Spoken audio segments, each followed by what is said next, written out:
Live with CDP Sports Talk, a weekly sports and entertainment podcast sponsored by Barry Cullen Chevrolet. Live on YouTube, Facebook, Twitter, Twitch, and LinkedIn. And on audio via Apple Podcast, Google Podcast, Spotify, Anchor FM, iHeartRadio, Amazon Music, Radio Public, and TuneIn. Now, here's your host, Chris Palme.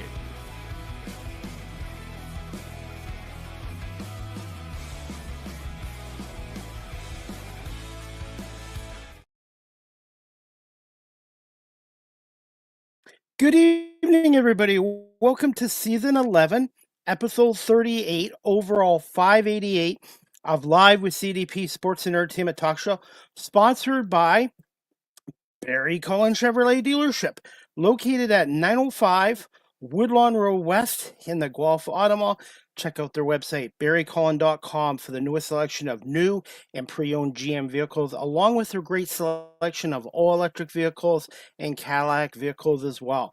You can call the dealership at 519-824-0210. Tell them Chris Palme sent you. Or you can email them at info@barrycullen.com. Barry Cullen Chevrolet Dealership is the official and proud sponsor of Live with CDP Sports and Entertainment Talk Show for the past 3 years. And Barry Cullen Chevrolet Dealership has been family run and operated here in the city of Guelph since 1969. I hope everybody is doing well on this Wednesday, September 10th, 2025, and I'm looking forward to my guest tonight. It's her first appearance on Live with CDP Sports and Entertainment Talk Show, and her name is Denise Lafountain. She's a director of admissions for the Central Maine College and also a DJ on air for Q90.1 FM in Boston, as well as a voiceover talent. And we're going to bring Denise Lafountain on now for her first appearance on Live with CDP Sports and Entertainment Talk Show, and she's been in broadcasting for, I believe, over 22 years as well. Yeah. Good evening, Denise. How are you? I'm doing so well. Thank you so much for having me on. This is going to be so much fun. Well, thank you so much for coming on here. And this technology really is nowadays, isn't it? It's cool. Yeah, it's kind of cool. So how are you doing, and how are things in your neck of the woods? Well, when I left my house this morning, I leave pretty early. I have an hour commute. It was 40 degrees out, so kind of chilly, not expecting that, but then it turned out to be in the 70s, so it ended well. I think Massachusetts and Maine weather is similar to what we have up here in southern Ontario. Yeah, I grew up in Boston. I live in Maine, but I grew up in the I'm just Boston based area. out of... So Yeah. it is colder. Yeah, I just find it's very similar. Go ahead. Yeah. It's probably colder where you are than where I am, probably. Further north you get, it's a little chillier, maybe. I don't know, but we definitely have a lot more snow. We have more snow up here than I did back home growing up, for sure. But it's all good. I like the snow, so. Yeah. My favorite times of the year are fall and winter. Summers here are getting too hot and humid. Yeah, I love the fall too. I love a good hoodie and some hot chocolate and a fire outside. It's the best. So my favorite season as well. Although we have a built-in pool and my sons are sad that we have to close that very soon, although I don't think they're going to get in again. But maybe they will. I won't, but they may.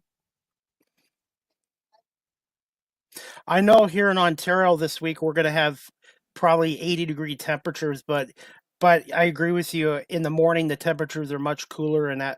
But I'm not complaining because we've had one hot, humid summer here, so I'm really looking forward to fall and winter, and of course the start of the NFL season. Okay, so do you like pumpkin? Are you a Denise, pumpkin have guy? you ever been up? I'm sorry. Yes. Do you like? Yes, You're I a pumpkin guy. Yeah. Cool. Have you ever been where? Ontario? I have not been to Ontario. I've been to Quebec, and I've been to Toronto, but not Ontario. Oh, I'm okay. Actually, that Toronto is in Ontario. That's No, yes. and So I guess you I have have been in been. Ontario. Toronto Well, there is you go. yes. I'm only an hour from Toronto, and I'm actually going to be in Toronto the next few days for some media work. So it's crazy driving there. It's like Boston, I guess. It's a beautiful city. It's one of my favorite cities, actually. It's gorgeous there. Yes, I always take the train into Toronto because the traffic there is insane and then the cost of parking. So for me, it's just easier to catch the train and just relax. And the train takes me where do I need to go to in Toronto. That's great. When you were in Toronto, what did you love about the city the most, Denise? The diversity of culture. There's just so many different languages and people groups, and just it was just really cool to see a melting pot. It was really neat. We went up several times for my husband and I used to be youth pastors back in the day, and we went up, took a bunch of kids for some different conferences up there, and just immersing kids into a different culture was just a lot of fun too, you know. So it was just a really great time, and the city itself is just beautiful, well kept, no trash. You know what I mean? Just a lot of pride in the city, and people were so kind, which is always nice. Did you get a chance to go up the CN Tower? I did not because we were there for a conference, so I did not. We got to see, of course, Niagara on the way home, and from Canada side, which was kind of cool. And so I've not seen it from the New York side, but I've seen it from the Canadian side, which was beautiful. We didn't get to do a lot of sightseeing, or just we were there for a purpose. We've been up a few times, but just for a purpose. So didn't get to do a lot of sightseeing other than counting kids' heads, make sure I have everybody with me. Uh, and I was gonna say, and Niagara Falls is great too. And if you like wine, Niagara is like our Napa Valley here, Oh, with really? 100 different wineries in the Niagara on the lake area. Yes. Are you a Oh, wine fan? I am not, but I'll keep that in mind. Absolutely. And you mentioned Quebec. So when you went to Quebec, did you try their smoked meat sandwiches and poutine? I tried the poutine. Yeah, it's pretty good. They haven't. Not They a- still don't have it up in your way yet, do they? They do actually. So yeah, there's some poutine. You can get poutine. You can get it in Boston, certain restaurants. You can get it Yeah. in Maine. So yeah, it's probably not the same, but it's a version of, right? So yeah, we had just as a bunch of fairs. It's fair season in New England, and so we were at a fair last weekend, my family and I, and there was poutine there. Not too bad. Not as good Did as you pick yours. up a little French or No. Absolutely. Did you pick up any French words? No?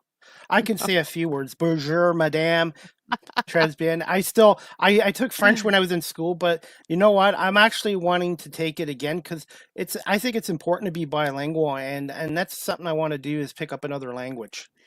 Well, I speak sarcasm fluently. That's my second language, so I don't speak anything. I took 4 years of Spanish in high school, and I can ask That's with about okay too. So Denise, I'm based out of the Toronto area, so you've been in the broadcasting industry, I guess, what, for 22 years now? give or yeah, probably more than that. So I ended up volunteering for a very small station in Augusta, Maine, years ago, over 20 years ago. Just DJing. My husband and I just DJing, and one day they kind of came to me and said, "We're looking for a leader, and we think you're the person for it." I didn't really have a broadcasting background. I had a business background. I had a MBA. I have an MBA in business administration, and so I said everything about broadcasting, but I can, if it's something to manage, I think I can do that. And so it was one station. And 19 years later, I helped it grow. I'm sorry, 22 years later, I helped it grow to 19 stations, and those stations are still viable today. And so I stepped away from the station when I had my second son. It was just too much, all consuming, and ended up going into education. So, but I kept my DJ hat on. I volunteered for the station for a long time, still do voiceover work for them, for those stations. And my program director at the time is now the president of the station I actually work for now on the side. So it's amazing how things have turned, but it's great. I was 27 years old, just a kid, knew nothing about broadcasting. I remember I had to go to an FCC meeting, and I was the youngest person in the room, the only girl in the room. And I remember this salty older guy looked at me and said, "Hey, sweetheart, the marketing meeting's down the hall." And I said, "Is this for the managers meeting?" He said, "Yes." I said, "Then I'm in the right place." And so because I was so afraid I was going to do something wrong, I really just studied a lot to make sure I was up with FCC rule and regulation, which is a lot. We had a lot of different stations, a lot of different genres, and some for profit, some not for profit, and there's lots of nuances there. And I just want to make sure that I was doing it well. And so I kind of got to be the young kid on I the street. apologize. It was just a Wi-Fi issue. Oh, it's okay. So I ended up being the young girl on the street that was well versed, and the old salty guys were calling me for advice because I knew that I was wanted to make sure I was up. Yeah, it happens with technology. So that's what I love about this show is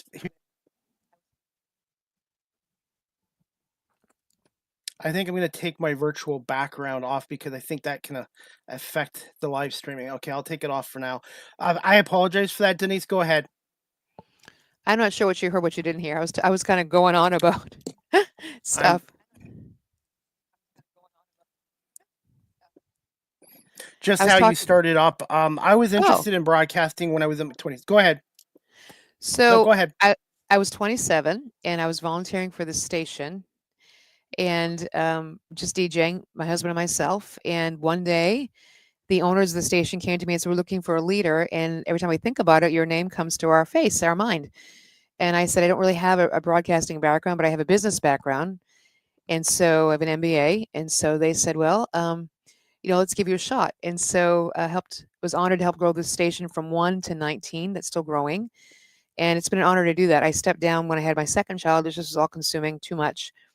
But I remember going like at FCC meetings, and because I was so scared I was going to do something wrong, because there's so many different genres of the stations we had, some for profit, some not for profit, that I didn't want to do anything wrong to get the station fined.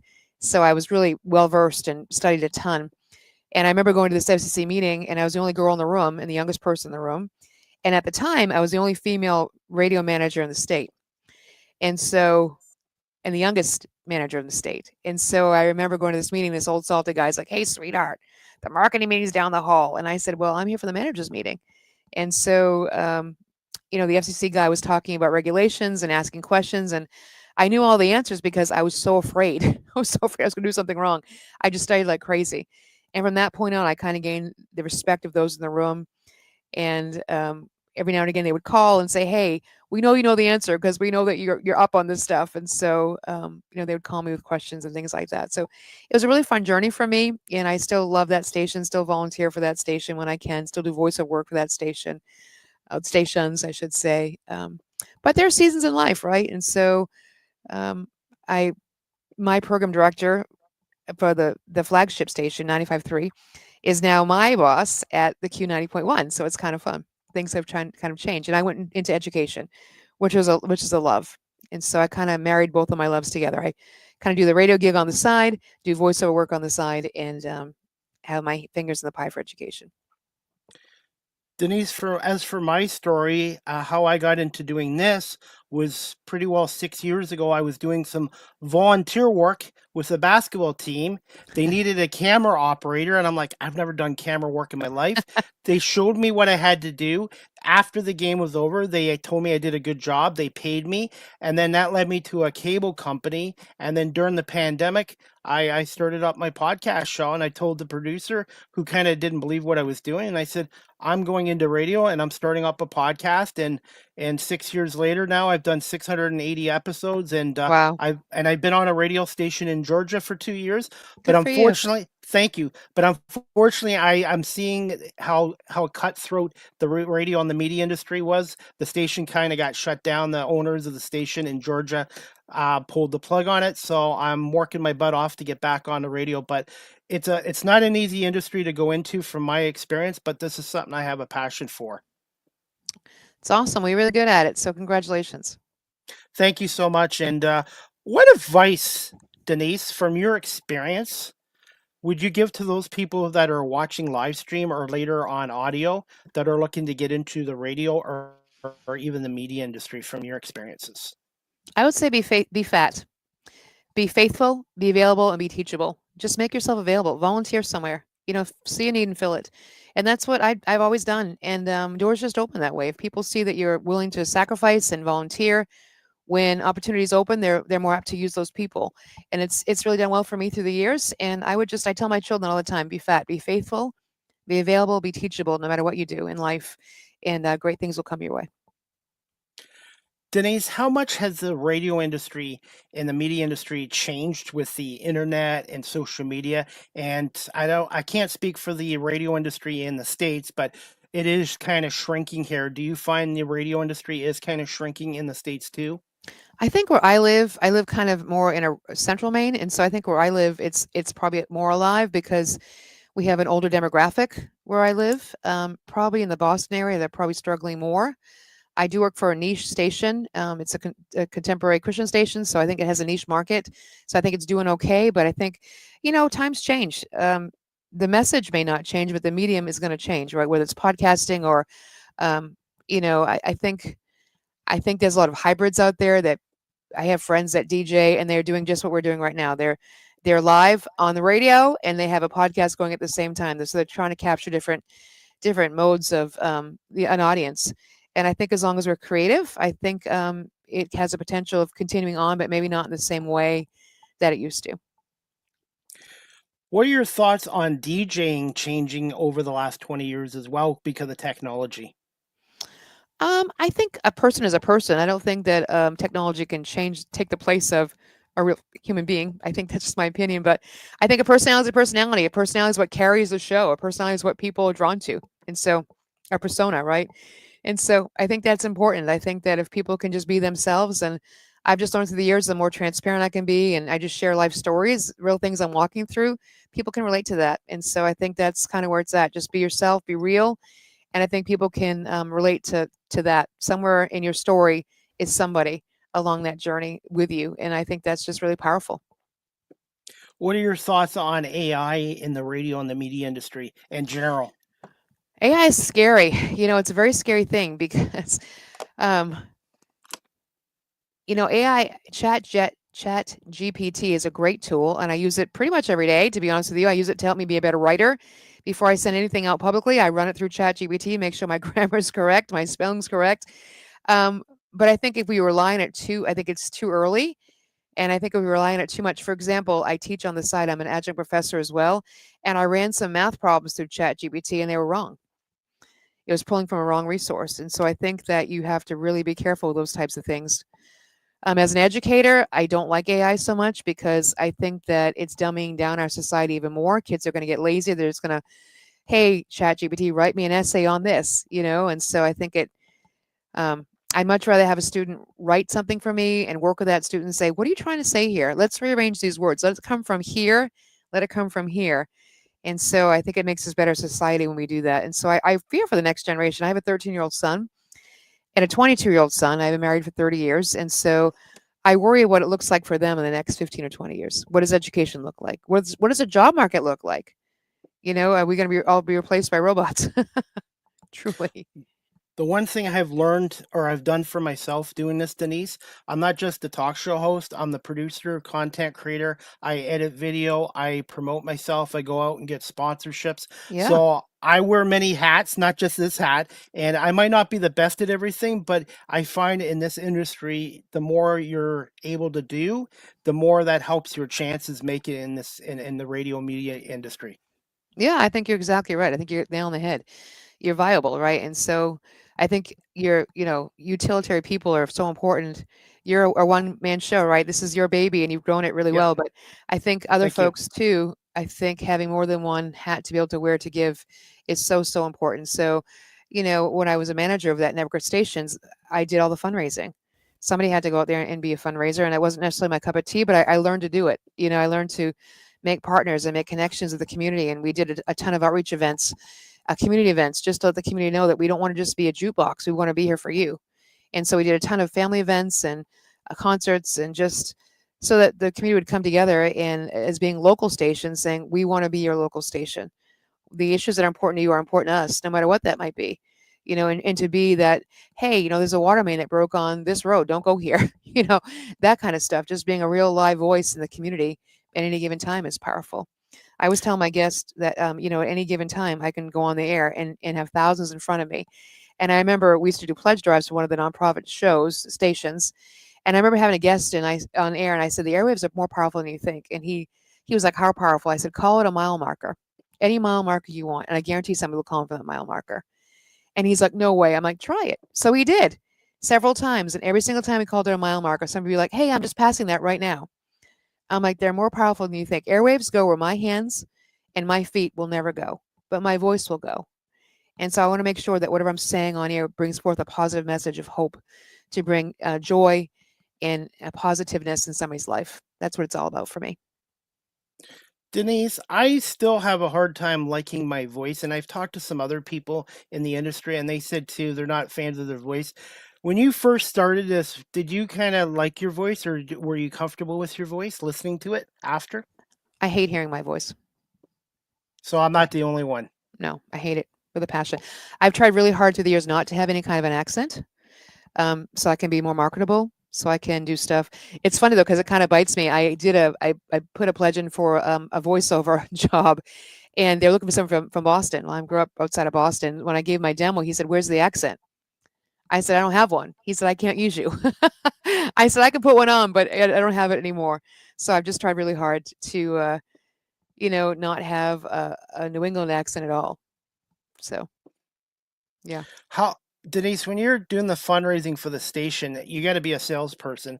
absolutely. Did you find I'm finding this out too, where a lot of people don't give you a direct answer, yes or no. It's like maybe I'll get back to you. Did you ever get that when you were trying to sell fundraising for the stations? Always. I would always assume the sale though. I never would leave unless I assumed the sale. I'd be like, so I just kept walking them down the road until they finally just said yes.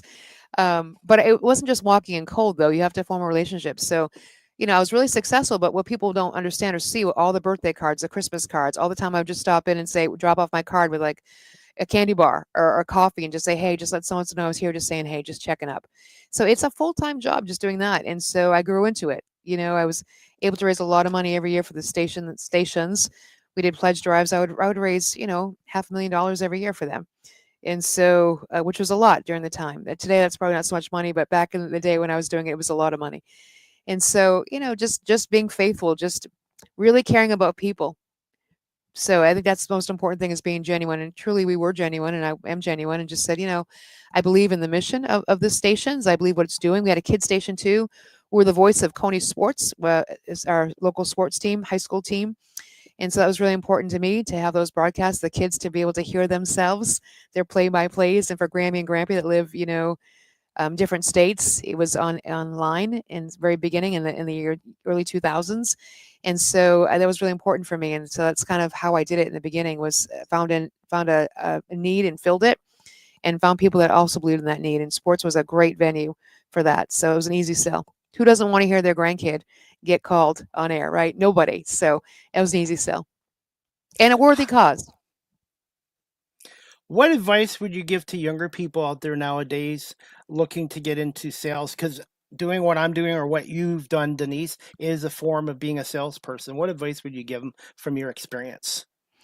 I would say be honest. Nobody wants a shady salesperson that's trying to upsell them or just be honest. Be honest and be yourself. And if you have a product that's good, it will sell itself. You know, I have a friend of mine that's a top salesman for his company. And I was talking to him recently and said, how do you do it over and over and over again? I'm talking a multi-million-dollar company. And he said, I get up every day and I just say, I'm going to do my best today. And I'm just going to put my best foot forward and give it 110% and just be real, be honest, know I have a great product that I believe in, that I have has value, and just see what happens from there. And he's slaying it. And I think that's important. Believe in yourself, believe in the product that you have, and just be really honest. Great advice. And how important has connections and networks been how important has connections and networking been into your career in the media broadcasting industry? Oh, it's vital. It's so vital. So my son is in a band. It's called Chasing the Light, and is that up here the industry is really small. It's a small community, and he's like, "Mom, everywhere I go, people know you. It's ridiculous." They're like, "Hey, aren't you Denise's son?" It cracks me up because networking is so key, especially being in a in Central Maine in a kind of a rural area. Like if I wanted to bring a concert up, nobody happens to be in our area, so you have to network with people all the way through, to get anybody valuable up here to have a concert or to have an event or anything. So networking is so key. And I think together we achieve more, right? Sh- Uh, Teamwork is dream work, right? And so no matter what that industry is, if you can have people join together, synergy is always a good thing. Absolutely, and that's what I've been finding out here too, connecting and networking. And I know when I reach out to guests, I've been very lucky getting a lot of guests on. But even if they say no, you don't take it personally. I use no as a temporary setback and just try to learn from that experience and move on too. Yeah, it just might not be the right time. I just put it in your back pocket and reach out to him again. So yeah. And you have a certain demographic you're reaching out to, right? That you want to reach, and maybe not everybody's a fit. That's just the key too, right? So it's not a bad thing. It's just maybe not your audience, not your demographic who you're trying to reach. You got to have a mindset and you got to believe in yourself. If you don't believe in yourself and have a strong mindset, you won't be successful in this industry from what I've seen. No, because it's a numbers game. So for every yes you get, how many no's are you going to get? You just have to know that going into it and not, like you said, not take it personal. Just realize, not my door. If it's my door, I'm not going to have to kick it down or shake it down. It will just open. And I'm just going to keep walking through those open doors. And if it shuts, I'll say, okay, grace and peace to you. I'm just going to keep moving and not, like you said, not take it personal. Just realize it's just not the door, not the right season. Denise, can you just tell us? I think this is impressive. You mentioned it earlier on. You managed one station originally and built it up to 19.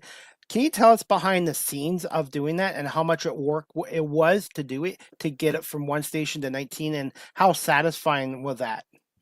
Incredibly satisfying. So the owner of the station is an engineer. And so the FCC had a bunch of signal points that were not being used. And because we were a nonprofit, part of the business was a nonprofit, they were going to give us 10. They ended up giving us 15. And so the only thing is we had to get them on air within a certain amount of time. And so they're just a signal point. So you're talking all the tower work. And so being very creative with very limited resources, we're putting repeaters up and towers up everywhere, making connections with people, putting them any place that we could possibly put them. And so it was a race. It was a lot of feet on the ground, a lot of boots on the ground, a lot of me calling, networking, going to places saying, "Hey, would you let us just put a tower here? We'll give you free air." A lot of bartering because it was not a lot of money, and so it was interesting. But those stations are still. They sold a few of them, I think, just because they weren't really using them for anything anymore, and it was going to help another network. It just made sense. But for the most part, they're all still there. They're all still up and running. But it was really a gift that I'm not sure the FCC has ever done again. But because those signal points were dark, we just happened to be at the right place at the right time. And they knew that we were doing good things with those signal points for the community. We've proven ourselves. And so I think when you do the right thing, it pays off. Denise, can you tell us about advertising nowadays for the radio industry? Do you find the advertising is still there or do you find it's decreased? I think it's still there. I think it depends. I mean, of course, talk radio is huge, and I think there's a huge market there. Sports radio is huge. I think it probably has decreased some, but I think if you're a good marketer, if I had a marketing agency, I would marry them all together, right? I would do radio, I would do TV, I would do print, I would do podcasts, I would do all of the things, right? So I think if you can come up with a good bundle, it just makes sense. But I think the one-offs are gone. I think just selling radio, unless it's sports or talk, I think you're gonna have a really hard time. What are your thoughts on the FCC and how has it changed in your time in the industry? The FCC really hasn't changed a whole lot in my time in the industry. Not really. Still got to keep reports and all that kind of stuff. I think they're going to have their fingers in the pie more, probably. I think they're, but I think we'll probably see some landscape changes on the horizon as as young artists like my son is moving away from probably more indie music. They're producing their own stuff online, releasing their own stuff. They have a studio, and a lot of indie artists are doing the same thing, getting away from the labels because they don't want to share their music or not have control over their music. I think is really important for the next generation to have somebody. I mean, there's nothing worse than you hear of the big stars have to remaster their music because they don't have access or rights to the original stuff. It's just heartbreaking with something that you wrote, something that's a part of you, and you don't get to have access to that. So I see it changing some, but I think the means have changed a lot. I think the next generation is smarter, and they're realizing they don't want to give away their creativity to a big overarching governing company that they don't need. My humble opinion. Denise, since you mentioned your son, would you like to promote your son's band? And do they have a Oh, website fun. for our audience? Yeah. Chasing the Light. So it's just Chasing the Light, and they don't have a website, but they're on Instagram and Spotify, all the places you can get music, and they're really incredible. They write their own music, and they just came off a tour actually in Canada. They were there for 7 days, 7 cities, and 7 nights. It was kind of crazy, but they had a great time. You had a good time. And the music industry has changed too with live streaming and Apple Yeah. and Spotify too. So how long has your son been doing this for now? A couple years? Yeah, he's been in the band a couple years. He was a kid that went to Berkeley School of Music in Boston, so he's really a production kind of guy. He plays. My husband's an amazing musician, so he plays guitar, drums, keyboard, pretty much anything you hand him, a bass, and my husband does too. So pretty much anything you hand him, he can play, and so it's been a lot of fun to watch him grow into that, and so it's been cool to see him kind of like figure things out in his own, without mama saying, I think you should do this. I try not to do that unless I'm asked. I don't insert myself. It's not my circus, not my monkey. If you want my advice, I'll gladly give it to you. You want my support, I'll give it to you, but I'm not gonna insert myself into his world. Um, he's an up and coming young man, very driven, very smart, and I know he's gonna do great things in this world. Does his band have social media sites where people can follow them? They do Instagram, Facebook, TikTok. Yep. Out of all your son's songs so far, do you have a particular favorite one he's done so far? I really don't. I like them all uniquely. And so it's interesting because each one tells a story of where he was in his life. And so I really don't. I get asked that a lot, but I don't. They record all their own original stuff. And so there's three of them in the band. They kind of do a collabs. And sometimes somebody will come up with a hook or a chorus and they just kind of get together. And I love to watch the process. If I can be quiet, sometimes they let me sit in the studio. And I love just to watch them create. It's really a lot of fun.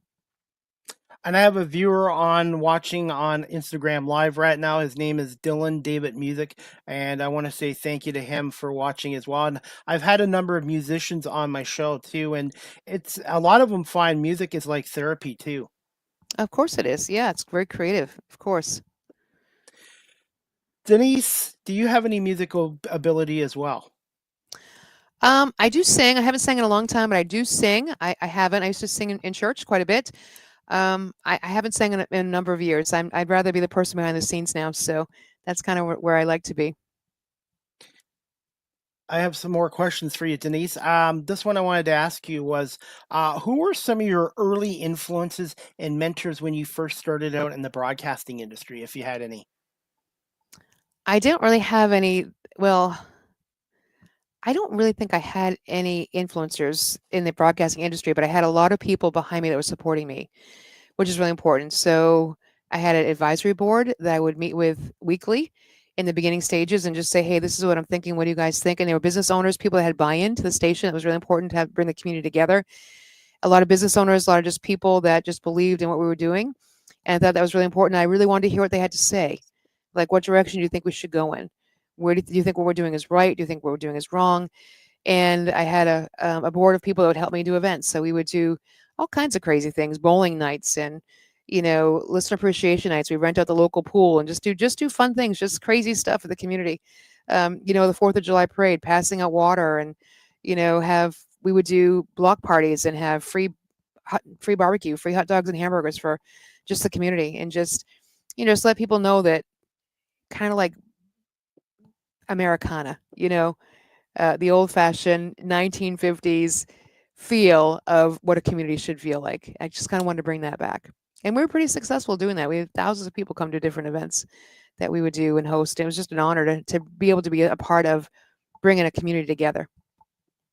Denise, I was going to ask you that later, but what has it been like to host a lot of concerts and festivals? And I'm actually starting to do some freelance media work for festivals here in Ontario as well.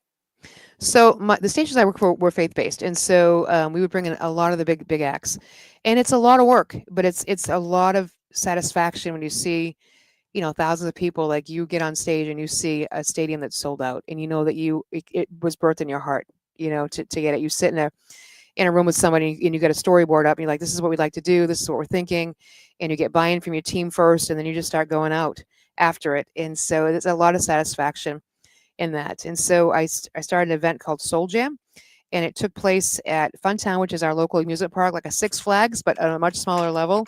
And we did that for, like, I want to say 15 years of my life. And we had 6 stages there with probably 50 bands, some local, some regional, some national.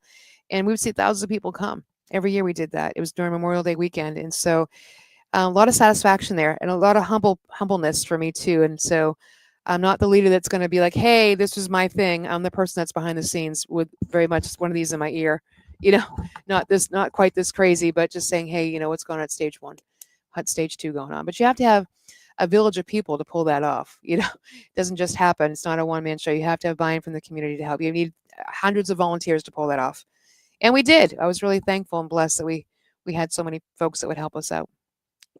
Denise, in the radio industry and even the DJ industry or hosting concerts, have you ever had a point where you kind of froze up and you just had to ad lib and think on your feet real quick? Oh, all the time. So if you knew me, I am the most ungraceful person on the planet. I remember I had to go on stage at Toby Mac is a very well known Christian artist. I had to go on stage at a Toby Mac show, and the whole stage was completely dark. In security, was supposed to have like lights, like a flashlight on the stage so I could walk.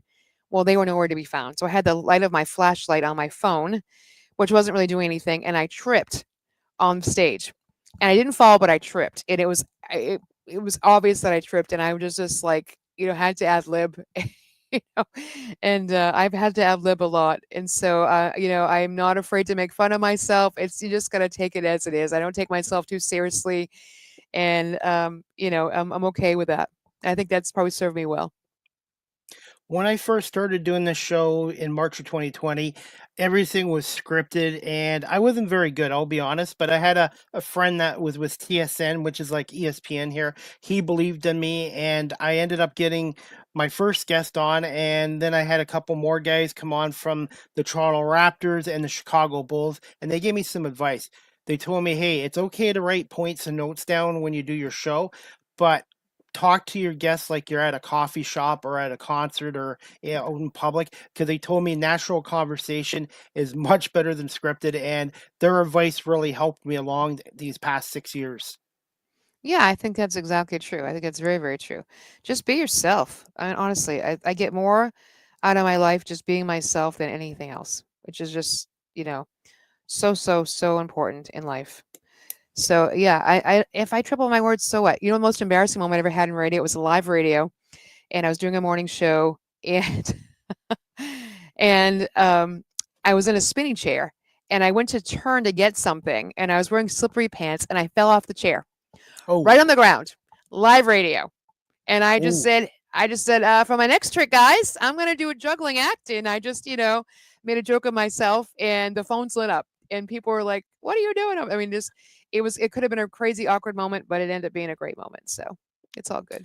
I'll share a story with you. When I did my first live in-person interview, it was 2022 with a gentleman that was covering the Buffalo Bandits, a National Lacrosse League team, indoor lacrosse team, and his name is Griffin. Well, my favorite basketball player is Blake Griffin. So when I started doing the live interview with him, I called him Blake Griffin instead of Griffin. And after the interview was over, I said, "Oh my God, I am so sorry. Do you want to record the interview?" And he just laughed and said, "No problem." And we had a good laugh about it too. So if you do make a mistake or a mishap happens, just kind of laugh about it and learn from it Yeah, too. absolutely. I think yeah. I think the more you make of it, the worse it is. Just kind of roll with it. That's what life is, right? Life's a journey. You roll with it. It's not expected. So you just kind No. of take it as it comes and don't take it yourself too seriously. And my biggest advice to the next generation is have fun. If you're not having fun, if it's a stressful thing, then maybe it's not for you. Just have fun. Enjoy it. That's what a gentleman from TSN, Massey Schnetti, he's a reporter with TSN, which is like our version of ESPN. He tells me, have fun with this. And he goes, don't try to be perfect, because when you try to be perfect, you're going to make even more mistakes. So just be yourself. And if you do make a mistake, just learn from it and grow from it. And any career, you're going to make mistakes. Nobody's perfect. And he just said what you just said there too. It's so true. I mean, if I'm not, that's kind of my mantra in life. If I'm not having fun doing it, I don't want to do it, no matter what it is. Whether it's my day job or my, teaching gig on the side or voiceover work or DJing work. If I'm not enjoying it, You if know, it's a burden for me, then it doesn't need to be. It can just be cut out of my passion, life. passion. Passion. Yeah. Passion. Now, I wanted to ask you this too. You've been in the industry for 22 plus years. Did you ever have a point in your career that you were feeling burned out? Oh, absolutely. Yeah, I mean, it's part of the reason why I stepped down from being manager of the stations. I just was too much. I couldn't balance the role of mom, to my children, the role of wife, and do that too. And so something had to go, and I picked my family. And so I don't regret that. I pick my children, and I would pick my children every day. So yeah, I mean, it just got to be all consuming, and so and I knew it. So there are seasons in life. That season for me was a great run, but it was time for me to let it go. And I feel this too. Any career, you should have a work life balance.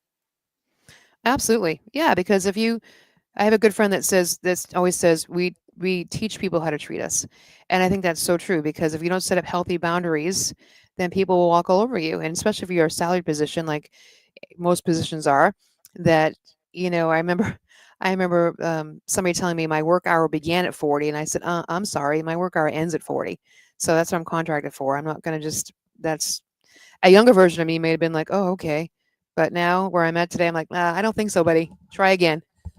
If that's what you're looking for, then I'm not it. I'm going to put you on the spot with this question. What have been some Sure. of your most memorable concerts and festivals that you've been a part of so far? um Well, there's a big festival called Soul Fest. It takes place in it was in Loon Mountain, New Hampshire, then it went to Gunstock. Probably like 15 or 20,000 people. And the stations that I represented would partner with that group of folks. And it was like a 4-day festival, and I would go and bring like 100 volunteers with us, and we'd wear our t-shirts for our stations, and we would just go and serve. And it was just a lot of fun. A lot of fun. Denise, before we get to your voiceover roles and career, do I have permission to play the demo reel that you sent to me Oh on yeah, Facebook? Just a sure, little bit about your voiceover work, and I just sure. want to. And I had a voiceover artist from Texas on a couple weeks ago, Mary Morgan, and she had quite the story as well, and it's not as easy as people think. It's not easy. No, voiceover No. work is not easy, especially reading copy cold. It's not easy. Yeah. And I'm just learning that myself. So I'm going to get your advice after we play your demo reel, which I was listening to, and I thought it was great. So I just wanted Oh, to thank you. showcase your little voiceover talent to our audience. So just bear with me. Please let me know if you can hear the audio. If not, we'll fire the audio guy, which is me, by the way. Oh, stop it. Okay, 1 second. I believe in the power of education to change lives. Every student holds potential, and I wanted to be a part of unlocking it. Teaching is more than a job. It's a calling to inspire, guide, and uplift future generations. The reason I became a teacher was I felt God's calling on my heart to serve and shape young minds. Each student is a gift, and I see teaching as a ministry to speak life, truth, and hope into their lives. I pray daily for wisdom, patience, and grace, knowing that through Him I can be a light in the classroom. It's more than academics, it's about planting seeds of purpose and faith in every child I encounter. The role of a teacher has evolved beyond delivering lessons. Today, we're mentors, counselors, advocates, and tech guides. We support emotional growth, foster critical thinking, and adapt to ever changing needs. It's a dynamic, demanding role, but one that shapes the future in powerful ways. The role of a teacher has changed. It's not just about books and tests. We now nurture the whole child emotionally, spiritually, and mentally. As a faith driven teacher, I see this as an opportunity to reflect Christ's love in every single interaction. God equips us to meet students where they're at, guiding them through challenges with compassion and wisdom, and a world full of change. I find peace knowing my purpose is to serve, support, and shine His light in the classroom. The methodology may change, but the message simply cannot. I wish that people understood teaching isn't just delivering lessons and enjoying summers off. In reality, it's planning, grading, mentoring, managing, and adapting, often beyond school hours. It's emotionally and mentally demanding. Teaching is heart work, not just hard work, and extends far beyond classroom walls. I wish people understood that teaching doesn't end at 3 p.m. The truth is, our hearts and minds stay with our students long after the bell has rung. As a faith-led teacher, I see my role as a daily mission to guide, comfort, and care. It's not just instruction, it's intercession. I carry their burdens, celebrate their growth, and pray over their paths. Teaching is a calling that demands sacrifice, but also brings divine purpose and deep joy. Denise, I want to say thank you for letting Denise, I want to say thank you so much for sharing this clip. And I wanted to get your thoughts on this demo reel and how much you would say you've improved as a voiceover talent over the years. Um, I don't know. I think it depends. So they wanted something very formal.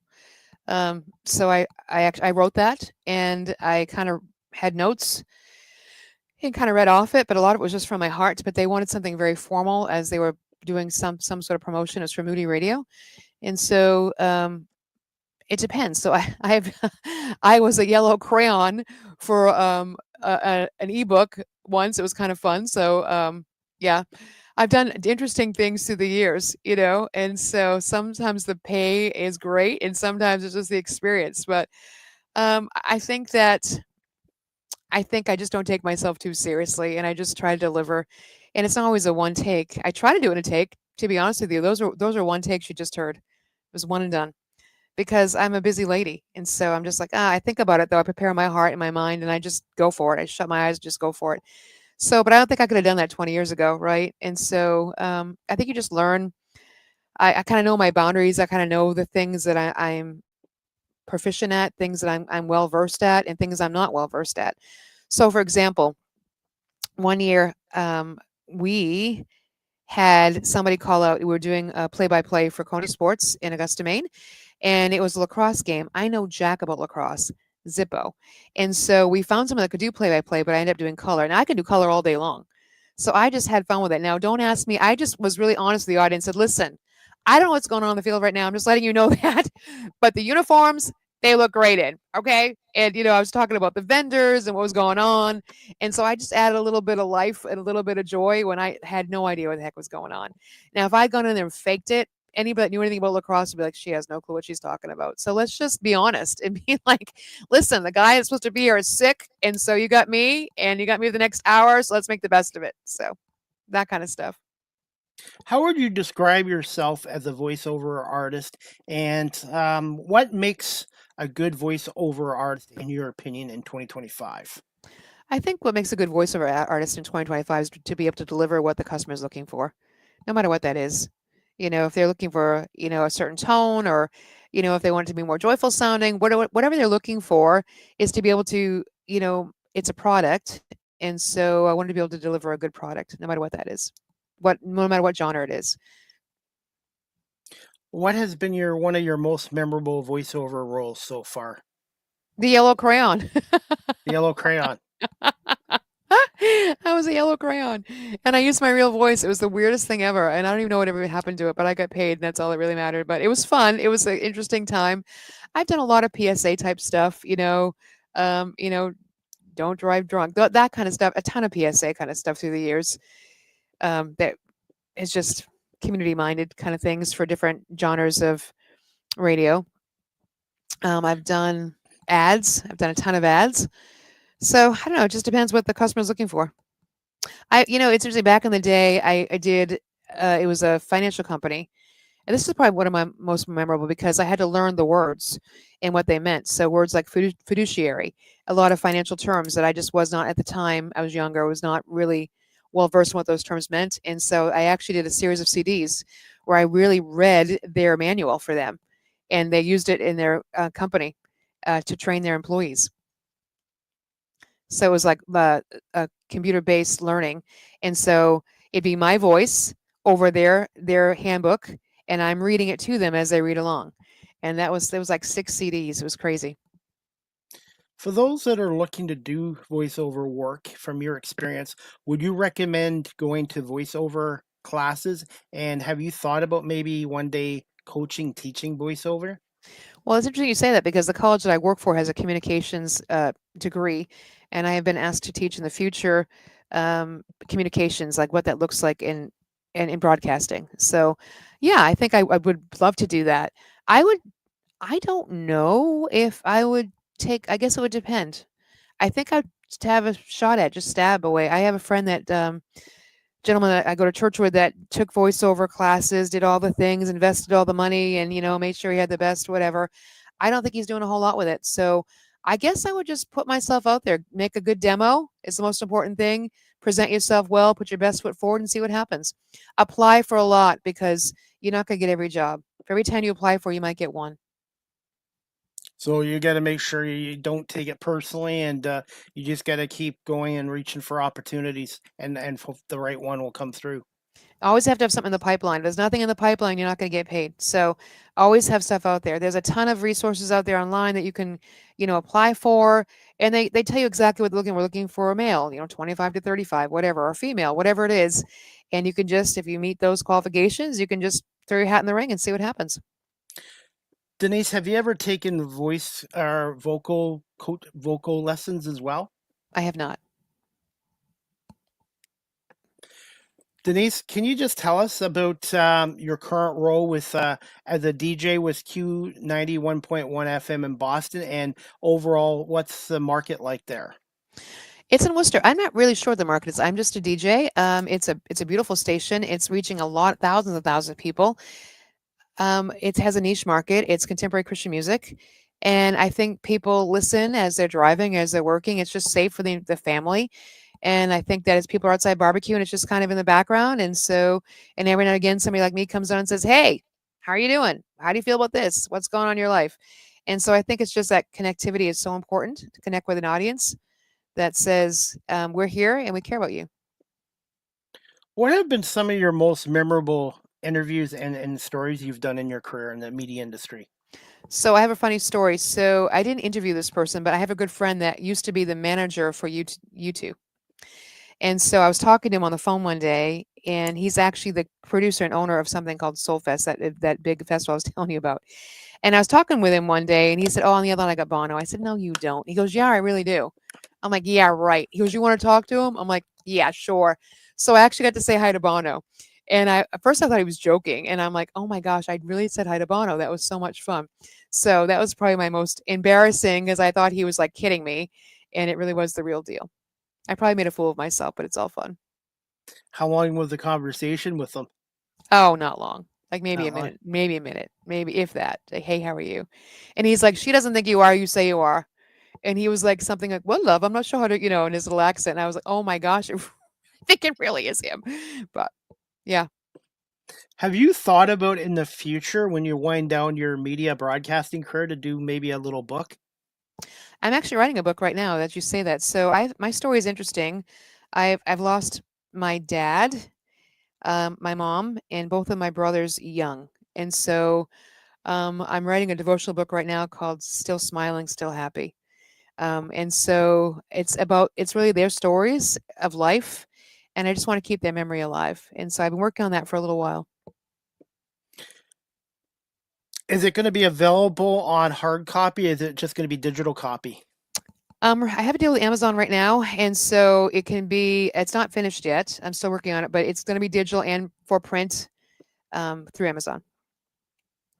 How much is this book going to mean to you once it gets done, the finished product? It's going to mean a lot because it's not my story, it's theirs.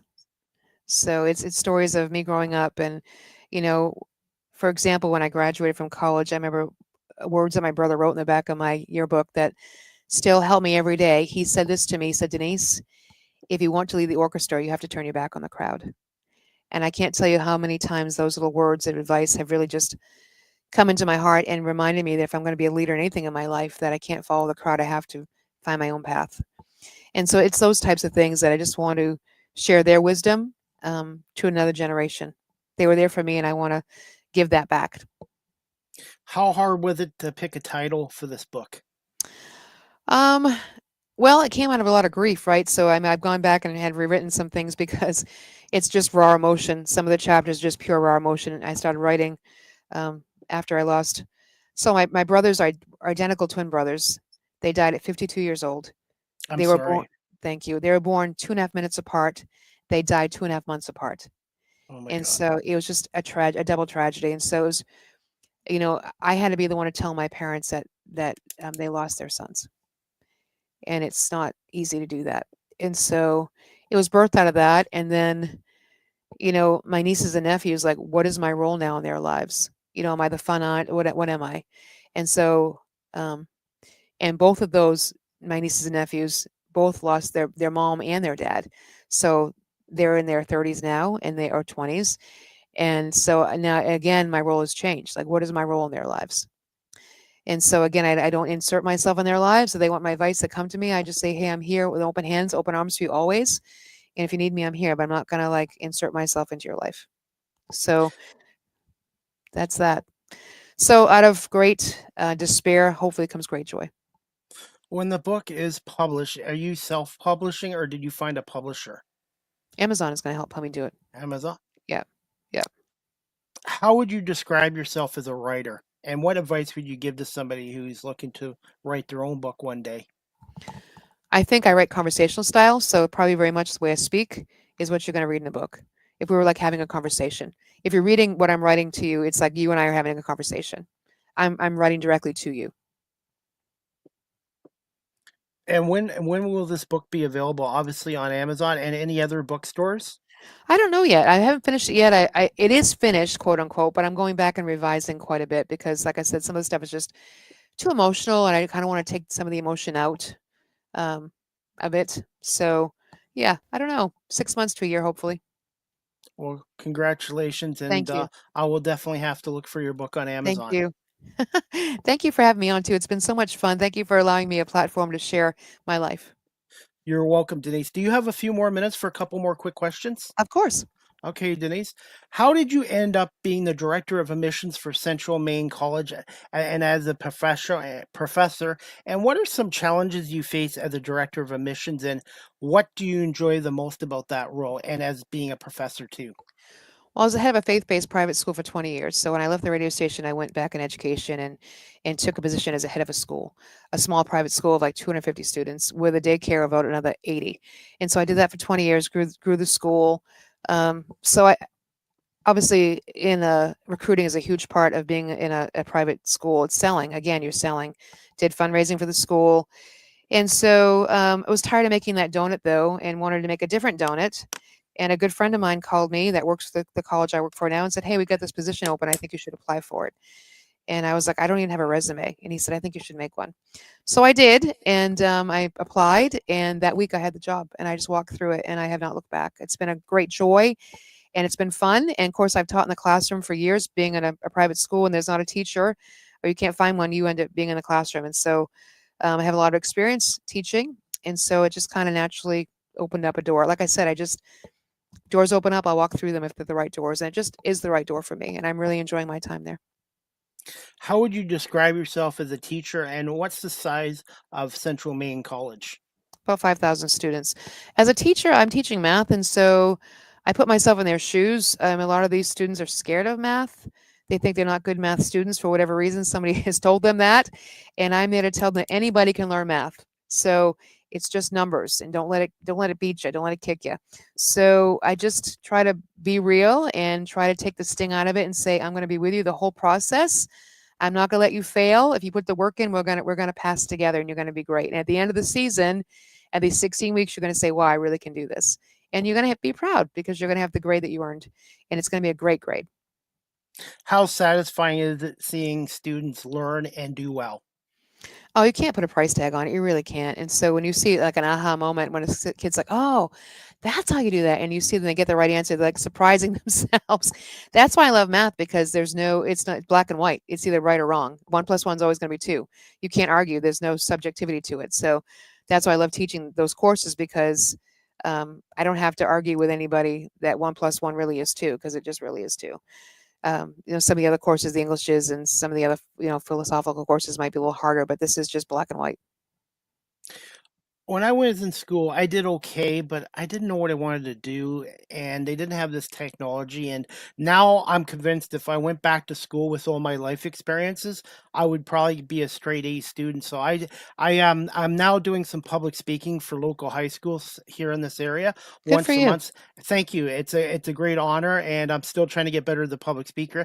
And I talk to these high school kids and tell them education in the classroom is important, but also the education doesn't stop when you're out of a classroom, and you don't have to pick one career when you're a teenager in high school and stick with it the rest of your life. So I tell them you can have 2, 3, 4 different careers, 5, and also keep learning even when you're out of a classroom as well, and make sure you do the best you can. And education is huge nowadays. It's so true. It's so true. And so the school that I work for is really a trade school. There's a lot of trades. I think that's really important too, because when I was going to college, you had to go. The push was 4 years, right? Go 4 years, go 6 years, get your master's. Push, push, push, push. But the reality is, we need plumbers, we need electricians, we need people that can do HVAC systems. Those are so important. And so I really am honored to be a part of that. The part of the school that is putting students into the workforce with little to no debt and able to provide for their families with some great careers. As we wrap this show up, Denise, what are some fun facts or a fun fact about yourself? I am the bookworm, so I love to read. So one of my favorite things to do is I love to sit outside my back porch in the sun and just read. And I could lose hours of my life just doing that, just sitting in the sun and reading. Fun fact about me is I love people. I get my juice off people. I'm very outgoing, in case you haven't noticed. And so I really enjoy being around people. And we were talking off air that you're a huge sports fan, or specifically the Boston Celtics. Do you have a favorite Celtics moment? Yes, I do actually. I took my kids to the Garden during COVID because I wanted them to experience it. And during that time, they were only allowing 10% in. So you're talking like, I don't know, maybe 1,800 people in the whole garden. It was ridiculous. So you'd be like, is that a spectator way across? Yes. I think that's a person. And everybody was masked. Yeah. And I remember this guy was like 5 or 6 rows down. He was eating wings. Why they were selling wings? So he had to take a bite of a wing, put a stupid mask up, covered in barbecue sauce. It was ridiculous. And and I said to one of the security guys, I said, "What the heck is going on here?" Because he was giving the guy a hard time, and he said, "You don't understand." He goes, "We're on camera, and OSHA's watching us, and every single time that we do not follow the mandates, we're getting fined 10 grand." And I said, Wow. "Then why are you playing?" He said, "Because we're the Celtics, we have to." And I thought about that. I'm like, you know what? They're branding. They're the Celtics. They have to. But that's one of my favorite memories because it's something that we can say during a pandemic, we went and saw the Celtics play. And on the bench, they're sitting there with a mask. They take them off to get on the court. It's just something that will, in history, that we will never forget, and something my sons will tell their children. So I just wanted to make a memory. For me, the only good thing about the pandemic was I found my new career and my new passion during the pandemic, and doing this show for the 2 years we were shut down here in Ontario got me through it as well. Well, that's awesome. That's great. See, good always comes out of bad. Absolutely. And by the way, the Celtics play at TD Garden. TD is Toronto Dominion Bank. Well, there you So go. it's a Canadian bank that's a sponsor of the Boston Garden. And I was born in the '70s, so I remember the Larry Bird era, the Danny Ainge, Yes, Kevin McHale. me Here's too. a fun fact about me. Danny Ainge, before he played for the Boston Celtics, was a baseball player for the Toronto Blue Jays. I had my picture taken with Danny Ainge in 1980 when he played for the Blue Jays before he joined the Celtics, because the Celtics took the Blue Jays to court, and then he eventually ended up with the Celtics and winning 3 championships with the Boston Celtics in '81, '84, and '86. Are you a boxing fan at all? I'm not a boxing fan, but I had a 5-time women's boxing champion on my show a year ago, Mia St. John. That's cool. Well, my great uncles are kind of legendary in the boxing field. They manage Marvin Hagler. Goody and Patsy Petronelli are my great uncles. Did not know that. And that's what I Yeah. love about this show. I learn something new from every single guest on here. Yeah. And finally, this is a new segment I do as we wrap this up. It's called Ask the Host CDP a Question. Do you have a question to put me on the hot seat? Yeah. How do you do it all? I mean, you're the one-man show. How do you do it and keep your head above water? How do you keep stuff in the fire? How do you keep stuff in the pipeline? How do you keep going? I'm very motivated and very passionate. And sometimes in the middle of the night, I wake up and I start doing media work or start thinking about booking guests. And by the way, booking guests itself is a full-time job Oh, itself. I'm sure. And one thing I've learned about this industry, you got to be flexible. And I've been flexible over the years. And my guests like yourself coming on a night before last night, tomorrow night is a great help. So I'm passionate and I'm hungry. and humble. And no matter how successful I get in this industry, I'm going to be hungry and humble. And also, I want to pay it forward to others, because when I started this, I reached out to a number of people in this profession that are well known, and I figured they wouldn't give me the time of day, and they did. So I'm just very lucky, and I love doing what I'm doing, and I'm working to get more advertisement and sponsorships for the show, and it's not, and my YouTube channel now, I'm well over 500,000 views, and my show's now in 46 countries around the world. But I still have a lot to learn, Denise, and I still have a lot to improve on. And one word I never want to use in this profession or any profession is complacency. If you start getting complacent, then maybe it's time to move on to something else. But I just love doing this, and I've been told no a number of times. Don't take it personally, and I use it as motivation. And I want to prove to people out there, being 53 is not a liability, it's an asset. And being self-taught is still learning, it's still education. Whether you have the piece of paper or not, self-taught is just as important as being in a classroom as well. That's so true. I love doing what I'm doing. Yeah. Self-taught is more important than being in a classroom, I think. I think that's the road experience is the best teacher, honestly. And finally, Denise, where can Yes, sir. our audience follow you on social media? And do you have a website, or are I the Q? don't. Okay, The Q has a Q91. website. Yeah. They have a website. I don't. I'm just a Okay. DJ. I'm kind of the low-key, kind of just weekend girl. They can find me on social media if they want to. I'm on Facebook. I'm on Instagram. So yeah, I mean, I'm not really. This is kind of a hobby for me now at this point. It's not really a professional I'm pursuing anymore. It's kind of a side gig. I just enjoy it. I have passion for radio. I have passion for people. So I just enjoy it as more of a hobby for me. Is this your first Canadian podcast you've been on? It is my first podcast I've been on, Canadian. Yes. So thank you for that. I can mark this one down in the books.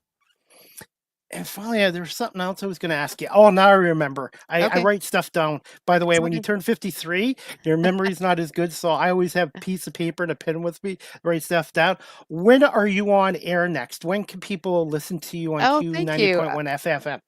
12 to 5 on Saturdays. 12 to 5 on Saturdays. 12 to 5. Yep. Do you have a And I special segment on those shows? It's just my show. I don't know. It's not really necessarily called anything. I'm just kind of like the Saturday girl. I actually am starting a new station though. It's not necessarily my genre, but I'm going to give it a shot. It's like classic rock, and it's going to be on the weekends. And so I'm just kind of new with that. I haven't even started it yet, but I've been asked to do that, and so I might be on another station out of Texas. So I'm excited about that. So I'll let you know when that happens. Congratulations, and quick Thank thoughts you. on vinyl records coming back. I love vinyl records. The sound. My son has a huge collection of vinyl. Just the sound is just different. It's just a cool sound. I'm going to put you on the spot here as we wrap up. Patriots, Miami. Did the Patriots get their first win of the year on Sunday in Miami? I don't know the answer to that. I hope so. We'll see. And your Boston Red Sox, do you see them being in the playoffs? Oh yeah, for sure. Absolutely. They might end up playing the Blue Jays or my Detroit Tigers. I think it might be the Blue Jays. I don't know. We'll see. Maybe the Tigers. We'll have to wait and see, I guess. Speaking of the Blue Jays, I'll be in Toronto tomorrow. They're playing the Houston Astros, so I will be there at 3:00. So, but Denise, I want to say thank you for coming on Wednesday instead of Thursday. No worries. And thank you so much for being flexible. And I really enjoyed talking to you. The hour went by quick, and it did. Yeah, it does. Great conversations. The time just flies by. And you have an open invite to come back on my show again in the future. That's so sweet. I would love to. Thank you. I appreciate that. Congratulations on your success and Thank you. Central Maine College, and also on your book. And I will look for it on Amazon. Do you think it'll be out by the end of this year? I don't think so. I've got some work to do, but Still I'm a lot of work. working. Yeah, it's on me. I just want to, because it's their life story, so I want to make sure I get it right. I'm going to have one chance to do it, so I want to make sure I do it well. Okay. Well, thank you so much, Denise, Thank you. continued success. And give You me a little too. bit of time, and I'll send Yeah. you the full video, the audio, and then I'll edit the video into some 30, 40-second clips, since our society's attention spans are getting shorter and shorter. I love it. Well, it's super nice to meet you, and good luck with all you got going on in the future. You're doing great. You're slaying it. Be proud. Thank you so much, Denise, and it was an honor to have you on the show tonight. Thank you. Good night. Good night, Denise. All right, everyone, that wraps up season 11, episode 38, overall 588 of Live with CDP Sports and Entertainment Talk Show, brought to you by Barry Cullen Chevrolet Dealership, located at 905 Woodlawn Road West in the Guelph Auto Mall. Check out their website, barrycullen.com. Speaking of Barry Cullen Chevrolet, check out a 2025 Trax LT, finance from 0.99% for 60 months, plus get a Costco wholesale gift card for $1,200 for Costco executive members.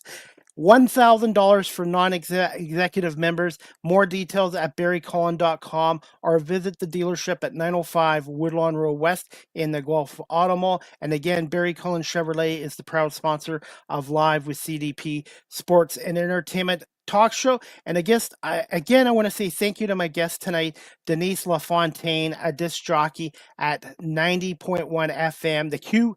She's a disc jockey at Q 90.1 FM in Boston for coming on tonight. And she's also the director of admissions at Central Maine University. And she's also a voiceover artist as well. So thank you so much to Denise Lafountain for coming on. For 2026 Toronto Argonauts season tickets, you can contact the Toronto Argonauts account coordinator Jada Christian at 416-815-6139 or email her Jada.Christian at mlse.com. That's Jada.Christian at mlse.com. And the Toronto Argonauts are back in action Saturday at 3 o'clock between the Edmonton Elks, Toronto Argonauts, 3 o'clock kickoff. It's also John Candy Tribute Day. The first 5,000 fans down to BMO Field will get a John Candy Tribute shirt as well. And the Toronto Argonauts recently just made a partnership with Buffalo Bills, and you can find out more of it from the Argo Bells podcast show. Nick Small and myself just filmed episode 10 last night, so make sure you check out the Argo Bells podcast show, which is available on all these social media platforms as well. Nick and I gave our thoughts on the partnership between MLSE and the Buffalo Bills and promoting the Bills and Argos and flag and touch football in Southern Ontario as well. And again, you guys can follow my guest Denise on these social media platforms. She's on Facebook as Denise Lafountain, and their university's website is cmcc.edu/HTTPS, and her radio station's website is q901.com, and Denise is also on Threads as well. So again, thank you to Denise Lafountain from Q90.1 FM in Boston, and from Central Maine College as the director of admissions as well. My next Live with CDP Sports Entertainment Talk Show will be next week. I will make the announcement who's coming on next week as well. I just finished my 18th. Tonight was my 18th show in the last 2.5 weeks. So I am taking Thursday, Friday, and Saturday off. I'm taking a 3-day break, but Live with CDP Sports Entertainment Talk Show will return next week. Date to be announced, guest to be announced, and the Small Talk podcast will be back on September 30th at 8 p.m. Eastern, 5 on the West Coast with Marlene Sharp. And episode 12 of the Argo Bells podcast show with Nick Small and myself will be back sometime next week as well. I have a busy next 3 days coming up. I will be Thursday at the Blue Jays Astros game at the Rogers Center, courtesy of my cousins. And then Friday, I will be in Hamilton for the Tiger Cats Winnipeg Blue Bombers game at Hamilton Stadium as freelance media covering the Tiger Cats Blue Bombers. So make sure you check out my social media pages there as well for pictures, videos, and post-game interviews. And then Saturday, as a fan, I will be seeing the Argos and Elks as a fan with my cousins Kyle and Ryan Marshall as well.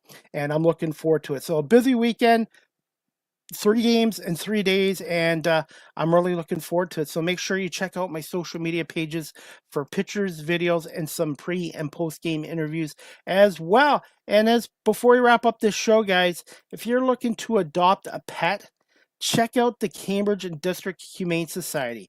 They're located at 1650 Dunbar Road in Cambridge, Ontario.